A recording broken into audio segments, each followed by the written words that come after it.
بسم اللہ الرحمن الرحیم۔ امریکہ ایران جنگ ٹالنے کا آخری موقع آ گیا۔ مسلم ممالک کو گھیرنے کا خوفناک منصوبہ، صہیونی منصوبہ۔ خامنئی نے نئی چین آف کمانڈ نامزد کر دی۔ رشیا نے ایران کو خطرناک ہتھیار سپلائی کر دیے۔ ایران کا جنگی بیڑا خلیج میں ترکی نے دنیا کو حیران کر دیا۔ افغانستان میں طالبان کے خلاف نیا مزاحمتی اتحاد تشکیل ہو گیا اور طالبان کی بارڈر کی جانب پیش قدمی۔ آپ دیکھ رہے ہیں مبشر لقمان چینل، میرا نام مبشر لقمان ہے۔ ایران اور امریکہ کے نمائندے بات چیت کے لیے جمعرات کو دوبارہ ملاقات کریں گے، اور اگر مذاکرات کا یہ دور بھی ناکام ہو گیا تو پھر تباہی اس خطے کا مقدر ہوگی۔ اس لیے میری نظر میں ایک ہولناک جنگ کو ٹالنے کا شاید یہ آخری موقع ہے۔ اور ایران کے وزیر خارجہ عراقچی جو ہیں عباس عراقچی، انہوں نے ایک امید دلائی ہے کہ وہ ایک اہم تجویز پر کام کر رہی ہیں جو جمعرات کو اسٹیو وٹکاف کے ساتھ شیئر کی جائے گی، اور وہ انتہائی پر امید ہے کہ امریکہ کے ساتھ ایک نیا معاہدہ پہنچ کے اندر ہے، اور یہ پہلے معاہدے سے بھی زیادہ مضبوط ہوگا۔ تو ترک میڈیا کا دعویٰ ہے کہ ایران امریکی ایلچی کو تیل اور گیس کے شعبے میں پارٹنرشپ کی آفر کرنے والا ہے، اور ہو سکتا ہے کہ مستقبل قریب میں دونوں ممالک دشمنی ترک کر کے تجارتی شراکت دار بن جائیں۔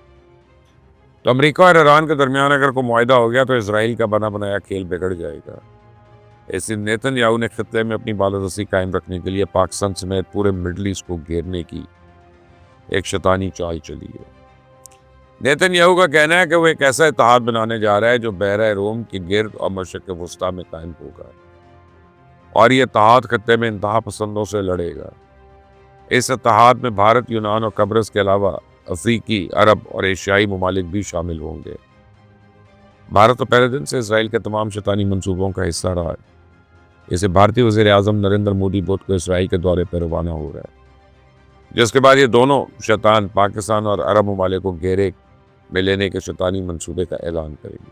سنیں ذرا۔ המדינות האלה כולן שותפות לתפיסה אחרת, והשיתוף פעולה בינינו יכול להניב פירות גדולים מאוד, וגם כמובן להבטיח את חוסננו ועתידנו. اصل میں گریٹر اسرائیل کی بلی اب اس تھیلے سے باہر آ گئی ہے۔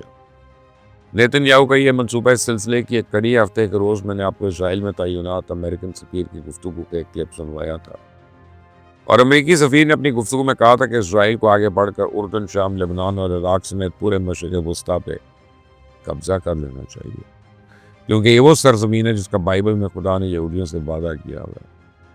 تو اگرچہ سعودی عرب، مصر اور عرب لیگ نے ایک امریکی سفیر کے اس بیان کی شدید مذمت کی ہے، لیکن ٹرمپ انتظامیہ نے ابھی تک سرکاری سطح پر اپنے سفیر کے اس بیان سے لا تعلقی کا اظہار نہیں کیا۔ اسرائیل کے ان شیطانی عزائم کو دیکھتے ہوئے ایران کی لیڈرشپ اس وقت منتشر ہو گئی ہے تاکہ کسی بھی ممکنہ بیرونی حملے سے خود کو محفوظ رکھ سکے۔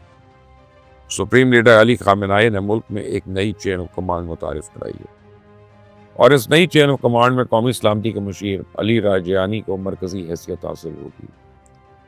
ایرانی قیادت نے فیصلہ کیا ہے کہ دوران جنگ اگر ان کا آپس میں رابطہ ختم ہو جاتا ہے تو اس کے باوجود وہ آخری وقت تک لڑیں گے۔ روس کھل کر ایران کی مدد کر رہا ہے اور دھڑا دھڑ اسے جدید ہتھیار سپلائی کر رہا ہے۔ فائنینشل ٹائمز کے مطابق ایران نے رشیا سے کندھے سے فائر کرنے والے ہزاروں میزائل خریدے ہیں۔ برطانوی اخبار کے مطابق رشیا ایران کو جہازوں، ہیلی کاپٹرز اور ڈرونز گرانے والے وربا نامی میزائل فراہم کر رہا ہے۔ ان میزائلوں کو کندھے پر رکھ کے مصنوعی ذہانت کے ذریعے آپریٹ کیا جا سکتا ہے، اور میں آپ کو بتاؤں کہ پچھلے سال جب اسرائیل نے ایران کے خلاف محاذ کھولا تو جنگ بندی کے فوراً بعد رشیا اور ایران کے درمیان ایک مشترکہ دفاعی معاہدہ ہوا تھا۔ اس معاہدے میں یہ طے ہوا تھا کہ اگر ایران پہ کوئی حملہ ہوا تو رشیا ایران کی مدد کرنے کا پابند ہوگا۔ اب اسی معاہدے کے تحت رشیا اسلحے سے بھرے جہاز دھڑا دھڑ ایران کے مختلف ایئرپورٹس پہ بھجوا رہا ہے۔ تو ایران اپنے وسائل سے بھی جنگ کی تیاری کر رہا ہے، اور ایران نے کل مقامی سطح پہ تیار کردہ شاید مہدوی نامی ایک جنگی بحری بیڑا سمندر میں اتارا ہے، اور 55 میٹر لمبے جنگی بیڑے پر ایئر ڈیفنس سسٹم اور ریڈار سسٹم نصب ہے، جبکہ اس بیڑے پر ڈرون اور ہیلی کاپٹر لینڈنگ کی سہولت بھی موجود ہے۔ آپ ایرانی انجینئرز کا کمال دیکھیں کہ انہوں نے پرانے کنٹینرز کو ری ڈیزائن کر کے اس بیڑے کو اپنی مدد آپ کے تحت تیار کیا، اور ایران کا سرکاری میڈیا بڑے پیمانے پہ اپنی اس کامیابی کی تشہیر کر رہا ہے۔ ترکی نے آج دنیا کو ہلا کر رکھ دیا۔ ترکی نے اپنے مشہور ڈرون اکنجی سے 100 کلومیٹر کے فاصلے پر ایئر ٹو ایئر میزائل کے ذریعے کامیابی سے اپنے ہدف کو نشانہ بنایا، اور اس تاریخی کامیابی سے ترکی دنیا کا پہلا مسلمان ملک بن گیا جو فضا میں دشمن کے خطرناک اور قیمتی جہازوں کو ایک انتہائی سستے ڈرون اور سستے میزائل سے گرا سکتا ہے۔ تو ترکی کے یہ ایرین نامی میزائل 15 منٹ تک فضا میں رہ کے ہدف کو تلاش کرنے کی صلاحیت رکھتے ہیں۔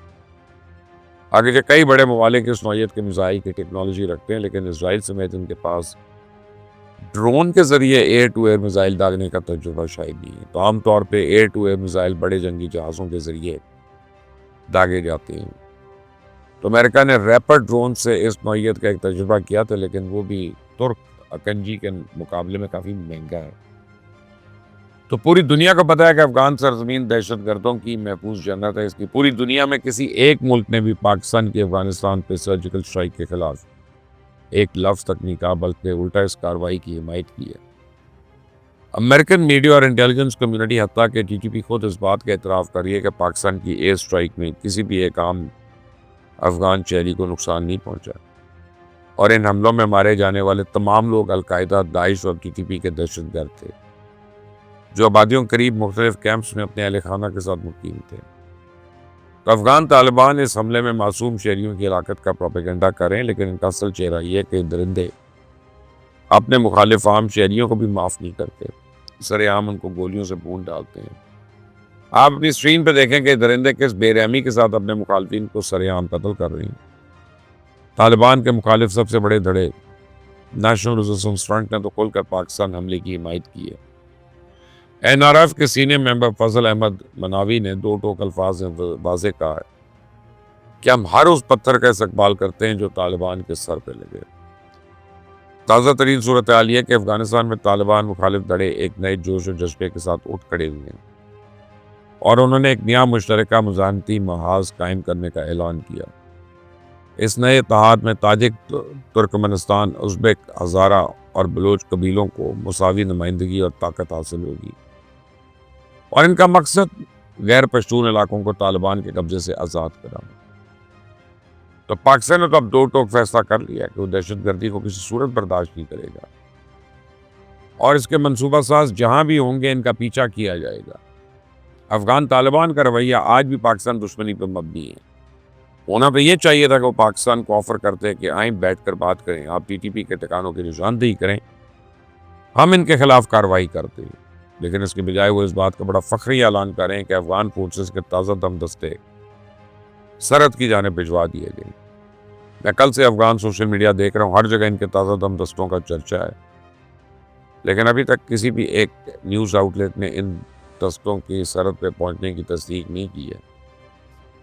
اصل میں ساری جنگ سوشل میڈیا پہ لڑنے کے عادی ہیں، ان کو اپنی اصل اوقات کا پتہ ہے۔ یہ لوگ چھپ کر سازش تو کر سکتے ہیں، بزدلوں کی طرح پیٹھ پر وار کر سکتے ہیں، لیکن سامنے آ کر مقابلہ نہیں کر سکتے، وہ بھی افواج پاکستان کا۔ اس چینل کو سبسکرائب کریے گا، بیل آئیکن کو پریس کرنا مت بھولیے گا، کامنٹس اپنے رہیے گا۔ اللہ حافظ۔